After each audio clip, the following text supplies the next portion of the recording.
அரியலூர் மாவட்டத்தில் அரசு மற்றும் தனியார் சிமெண்ட் ஆலைகள் 7 உள்ளது. சுண்ணாம்புக்கல் சுரங்கத்திலிருந்து சிமெண்ட் ஆலைக்கு தினமும் ஏராளமான கனரக வாகனங்கள் அதிக வேகமாக மக்கள் பயன்படுத்தக்கூடிய பொது சாலைகளில் செல்வதனால் அடிக்கடி விபத்துகள் ஏற்படுகின்றன. இதனால் இருசக்கர வாகனத்தில் செல்பவர்கள் மீது சுண்ணாம்புக்கல் புழுதி வீசுகிறது. இதனால் காசநோய், ஆஸ்துமா போன்ற நுரையீரல் தொடர்பான நோய் பாதிப்புகளுக்கு பொதுமக்கள் ஆளாகி வருவதாக இரும்புலிக்குறிச்சி எழுத்தாளர் ரகுபதி அளித்த சிறப்பு பேட்டியை பார்க்கலாம். வணக்கம் தோழர்களே, வணக்கம். நாமார்க்கும் குடியெல்லாம் நமனை அஞ்சோம்.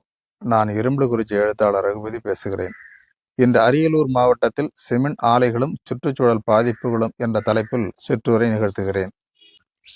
தமிழ் இனத்திற்காகவும் தமிழ் மொழிக்காகவும் தங்களின் எண்ணீர் ஈந்த பல்வேறு தமிழ் தேசிய தலைவர்கள் வாழ்ந்து போராடி மறைந்த மாவட்டம் அரியலூர் மாவட்டம். அரியலூர் மாவட்டத்தில் உள்ள உடையார்பாளையம், அரியலூர் என 2 ஊர்களில் வாழ்ந்த சிற்றரசர்கள் ஜமீன்தார்கள் என்ற பெயர்களில் அழைக்கப்பட்டார்கள். அவர்கள் சோழர் காலம் முதல் இந்திய துணை கண்டத்திற்குள் வெள்ளையர்கள் வந்தது வரை இப்பகுதியில் தொடர்ந்து அவர்கள் ஆட்சி செலுத்தி வந்திருக்கின்றார்கள். ராஜேந்திர சோழன் காலத்தில் நீர் மேலாண்மை மிகச் சிறப்பாக நடைபெற்றது. அதற்கு அடையாள சான்று வழங்குதல் போன்றது சோழகங்கம் என்று அழைக்கப்படுகின்ற பொன்னேரி என்பதாகும். இந்த பொன்னேரிக்கு மன்னர்கள் காலத்தில், குறிப்பாக சோழர்கள் காலத்தில், கொள்ளிடத்தில் இருந்து கால்வாய் வெட்டி அதன் மூலம் நீர் கொண்டு வந்து பொன்னேரியை நிரப்பி உணவு உற்பத்தியை பெருக்கி மக்களின் உணவு பஞ்சத்தை சோழர்கள் போக்கினார்கள். அரியலூர் மாவட்டத்தில் டெட்டால் பகுதியும் உள்ளடக்கி இருக்கிறது. அதுபோலவே பல்லாயிரக்கணக்கான ஹெக்டேர் அளவில் முந்திரி சாகுபடியும் நடைபெறுகிறது. கூடவே கங்கை வரை சென்று தமிழர் ஆட்சி நிறுவி வரலாற்றில் ஒரு பேரரசனாக காட்சி தரும் ராஜேந்திர சோழன் வெற்றி கொண்ட சோழபுரத்தில் தனது பேரரசை நிறுவினான். அது மட்டுமின்றி தென்கிழக்கு ஆசிய நாடுகள் மீது படையெடுத்து தனது ஆட்சியின் எல்லையை கடல் கடந்து பரப்பினான்.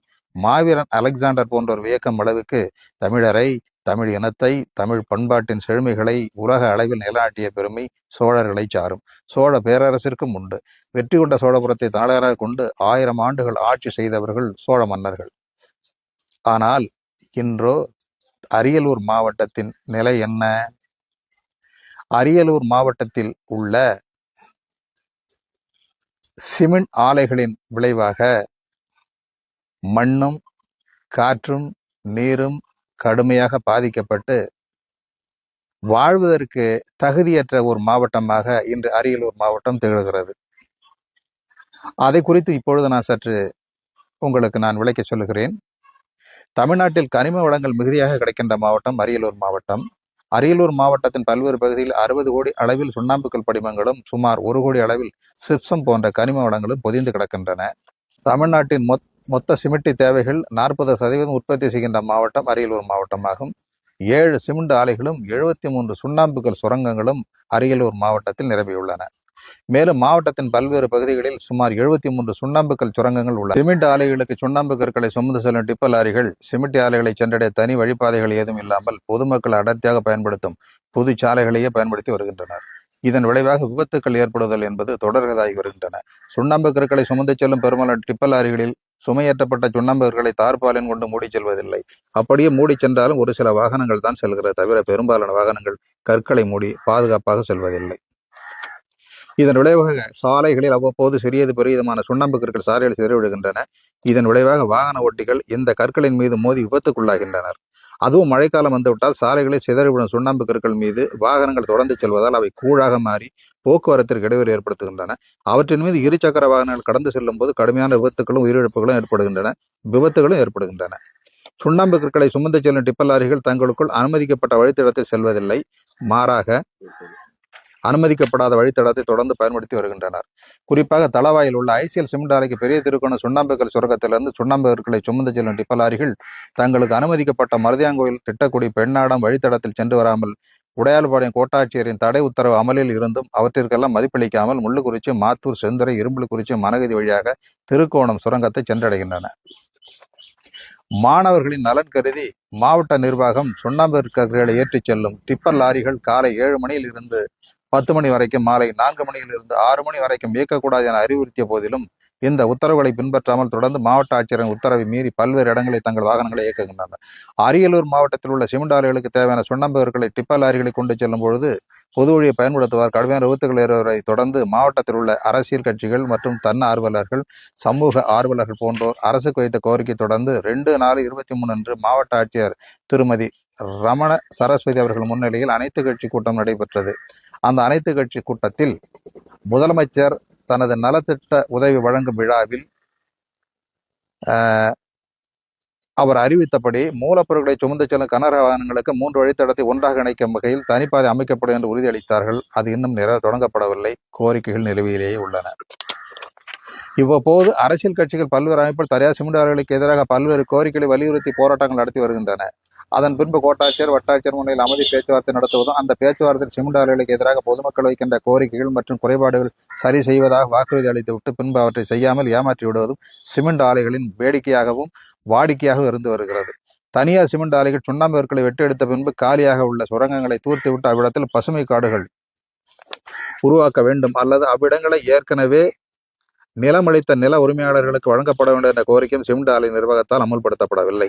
தாங்கள் அடிமாட்டு விலைக்கு வாங்கிய நிலத்தின் கீழ் இன்றைய மதிப்பீட்டின்படி கோடி கோடியாக வெள்ளை தங்கம் புதிந்து கிடக்கிறது. அவற்றை வெட்டி கோடிக்கணக்கில் கொள்ளையடிக்கும் சிமெண்ட் ஆலை நிர்வாகங்கள் சிமெண்ட் ஆலைகளுக்கு நிலம் அளித்த நில உடைமையாளர்களுக்கு உரிய இழப்பீடு வழங்காமல் ஏமாற்றிவிட்டது. மட்டுமல்லாமல் தங்களுக்கு ஆலையில் நிரந்தரமாக வேலை வழங்கப்பட வேண்டும் என்ற கோரிக்கைகள் ஆலை நிர்வாகத்தால் இதுவரை நிறைவேற்றப்படவில்லை. சிமெண்ட் ஆலைக்குள் நடைபெறும் வேலைகளுக்கான ஒப்பந்தங்களை நிலம் கொடுத்த மக்களுக்கு வழங்க வேண்டும் என்ற கோரிக்கைகளை ஆலை நிர்வாகம் ஏற்கவில்லை. மாறாக வெளி மாவட்டத்தைச் சேர்ந்தவர்களுக்கு இந்த வேலை ஒப்பந்தங்களை நிர்வாகம் வழங்கி வருகிறது. மேலும் ஆண்டுதோறும் வழங்கப்படும் CSR நிதியின் ஆலையை சுற்றியுள்ள கிராமங்களின் உள்கட்டமைப்பு வசதிகளை மேம்படுத்திட நிதி அளிப்பதில்லை. நிலம் கொடுத்த மக்களின் கோரிக்கை நிராகரித்துவிட்டு வெளிமாநிலத்தவர்களை கொண்டு வேலைகளில் ஈடுபடுத்தும் முறைக்கு எதிராக பொதுமக்கள் எழுப்பும் எதிர்ப்புகளை சிமெண்ட் ஆலை நிர்வாகம் கண்டுகொள்வதில்லை. புறம்போக்கு நிலங்கள், நீர்நிலைகள், சுடுகாடு போன்றவற்றை இன்னும் பல வகையிலான இடங்களை தனியார் சிமெண்ட் ஆலைகள் ஆக்கிரமித்து வைத்துள்ளன. இவற்றையெல்லாம் அரசு மீட்டெடுக்க வேண்டும். அரியலூர் மாவட்டத்தில் இயங்கும் தனியார் சிமெண்ட் ஆலைகள் அவ்வப்போது ஆலைகளில் இருந்து வெளியேற்றும் புகைகளை வடிகட்டாமல் அப்படி வெளியேற்றுகின்றன.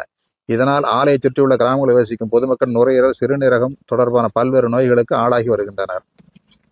சிமெண்ட் ஆலைகளை சுற்றியுள்ள கிராமங்களில் சுமார் 40 ஆண்டுகளுக்கு முன்னே கிணறு வெட்டினால் அதிகபட்சம் 20-30 அடிகளுக்கு தண்ணீர் சுரக்கும். இன்றோ 1000 அடிகளுக்கு மேலாக அதுவும் ஆழ்துளை கிணறு தோண்டினால்தான் தண்ணீர் கிடைக்கும் நிலை இருக்கிறது.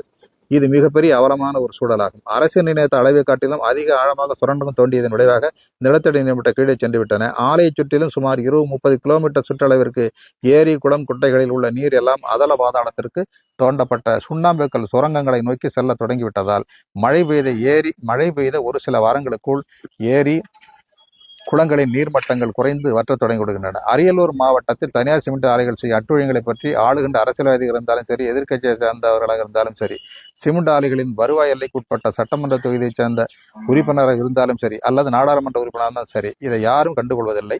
தேர்தல் காலமானாலும் சரி, சிமெண்ட் ஆலைகளை பற்றிய பேச்சை எடுப்பதில்லை.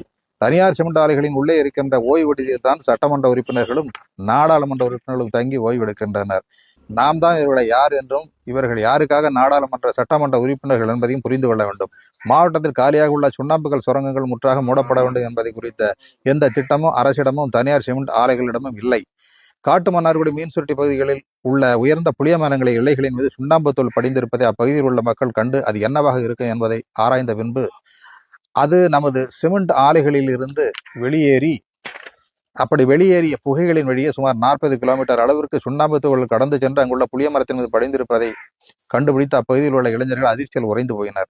இதை கேட்பதற்கு நமக்கு பெரிய வியப்பாக இருக்கிறது. இங்கிருந்து வெளியேறும் கழிவு இவ்வளவு தூரம் கடந்து சென்று அங்குள்ள புளிய மரத்தில் படிந்திருப்பது என்பது மிகப்பெரிய வியப்பாகவும் இருக்கிறது. இவையெல்லாம் இந்த சிமெண்ட் ஆலைகளால் இந்த மாவட்டத்தினுடைய சுற்றுச்சூழல் எந்த அளவிற்கு மோசமாக பாதிக்கப்பட்டிருக்கு என்பதற்கு இது ஒரு மிகப்பெரிய சான்றாகும். இயற்கை நமது விருப்பத்திற்கேற்ப நாம் வளைக்க ஆரம்பித்தால் இயற்கை தன்னை சமன் செய்து கொள்ள அது தனது அதிரடியான வேலைகளை செய்ய வேண்டியிருக்கும். அது நிலநடுக்கம், பூகம்பம் போன்ற இயற்கை இடர்பாடாக கூட இருக்கலாம். அது மானிட குலத்திற்கு அது தேவையற்ற பேரழிவை ஏற்படுத்தும். அது போன்ற ஒரு இயற்கையின் சீற்றங்களை தவிர்க்க நாம் நமது சூழலை பாதுகாக்க வேண்டியது ஒவ்வொருவரின் கடமையாகும். நாம் சிமெண்ட் ஆலைகளுக்கு எதிரானவர்கள் அல்ல. நாட்டின் கட்டுமான தேவைகளுக்காக சிமெண்ட் தேவையை நாம் அறிவோம். ஆனால் அதே நேரத்தில் பொதுமக்களுடைய நலனும் சுற்றுச்சூழலுடைய பாதுகாப்பும் தேசத்திற்கு மிகவும் அவசியம் என்ற கண்ணோட்டத்தில் எனது உரையை தயாரித்திருக்கிறேன். தமிழக அரசு சிறப்பு கவனம் செலுத்தி அரியலூர் மாவட்டத்தில் இயங்கி வருகின்ற சிமெண்ட் ஆலைகளின் அத்துமீறல்கள், அராஜகங்கள், விதிமீறல்கள், ஆக்கிரமிப்புகள், சுற்றுச்சூழல் விதிமீறல்கள் மீது உரிய நடவடிக்கை எடுத்து மண்ணையும் மக்களையும் காக்க வேண்டும் என அரியலூர் மாவட்ட மக்கள் அரசிடம் எதிர்பார்க்கின்றார்கள். அரசு மாவட்ட மக்களை பாதுகாக்குமா அல்லது தனியார் சிமெண்ட் ஆலை அதிபர்களின் நலனை தான் பாதுகாக்குமா என்பதை உங்களின் ஆய்வுக்கே விட்டு விடுகிறேன். நன்றி, வணக்கம்.